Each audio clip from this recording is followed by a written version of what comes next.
ఏది అయినా ట్రై చెయ్యి ఆచి చికెన్ మసాలా. ఆచి చికెన్ మసాలా.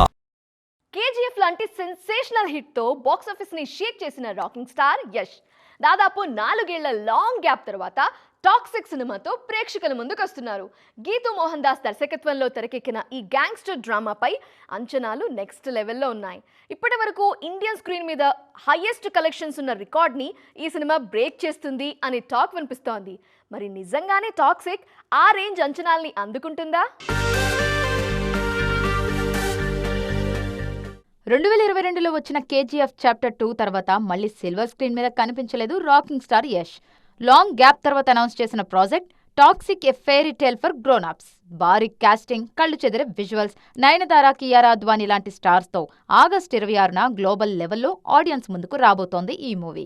4 ఏళ్లుగా వెయిట్ చేస్తున్న అభిమానులకు ఈ సినిమా రిలీజ్ ను పండగలా సెలబ్రేట్ చేస్తున్నారు. తెలుగు రాష్ట్రాల్లో ఈ సినిమా హక్కులను ప్రముఖ నిర్మాత దిల్ రాజు 120 కోట్లకు తీసుకోవడం ఈ సినిమా మీద అంచనాలను మరింత పెంచేసింది. రీసెంట్ గా హైదరాబాద్ లో జరిగిన ప్రీ రిలీజ్ ఈవెంట్ లో దిల్ రాజు చేసిన కామెంట్స్ ఇప్పుడు ఇండస్ట్రీలో హాట్ టాపిక్ గా మారాయి. మ్యూజిక్ డైరెక్టర్ విశాల్ మిశ్రా అంచనా ప్రకారం ఈ సినిమా బాక్స్ ఆఫీస్ దగ్గర ఏకంగా 2000 కోట్ల కలెక్షన్లు సాధిస్తుందన్నారు దిల్ రాజు.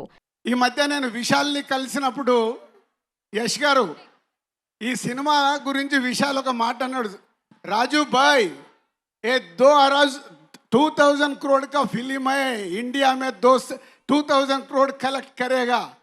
वाह विशाल, चलो आपका वर्ड के साथ हमारा केवीएन साहब को, यश सर को और గీతూ మేడం కు సబ్కు ఆల్ ది బెస్ట్. రిలీజ్ కు ముందే టాక్సిక్ బాక్స్ ఆఫీస్ దండయాత్ర మొదలైంది. అడ్వాన్స్ బుకింగ్స్ ఓపెన్ చేసిన 24 గంటల్లోనే బుక్ మై షోలో ఏకంగా 12 లక్షలకు పైగా టికెట్లు అమ్ముడయ్యాయంటే క్రేజ్ ఏ రేంజ్ లో ఉందో అర్థం చేసుకోవచ్చు. ఒక కర్ణాటక నుంచే 7.6 కోట్ల రూపాయల మేర అడ్వాన్స్ బుకింగ్స్ రాగా ఇండియా వైడ్ గా డే 1 అడ్వాన్స్ గ్రాస్ 21.98 కోట్లు దాటేసింది. నార్త్ ఇండియాలోనూ అదిరిపోయే రెస్పాన్స్ వస్తోంది. ఓవర్సీస్ లోనూ ఇదే ట్రెండ్ కనిపిస్తోంది. అయితే 2000 కోట్ల టార్గెట్ అంటే ఆషామాషి వ్యవహారం కాదు. మొదటి రోజే ఊహించని రేంజ్లో భారీ ఓపెనింగ్స్ రావాలి.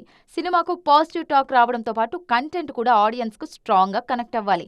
ఇక్కడే మేకర్స్ కు పెద్ద సవాల్ ఎదురవుతోంది. టాక్సిక్ సినిమాలో మెచ్యూర్ అండ్ అడల్ట్ కంటెంట్ ఎక్కువగా ఉందట. అందుకే దీనికి a fairy tale for grown ups అని ట్యాగ్ లైన్ పెట్టారు. ఈ కంటెంట్ వల్ల ఫ్యామిలీ ఆడియన్స్ థియేటర్లకు భారీ సంఖ్యలో రావడం కాస్త కష్టమే. మరి ఇంత ప్రెషర్ను తట్టుకొని అంచనాలను కలెక్షన్లుగా యష్ ఎలా మారుస్తాడో చూడాలి.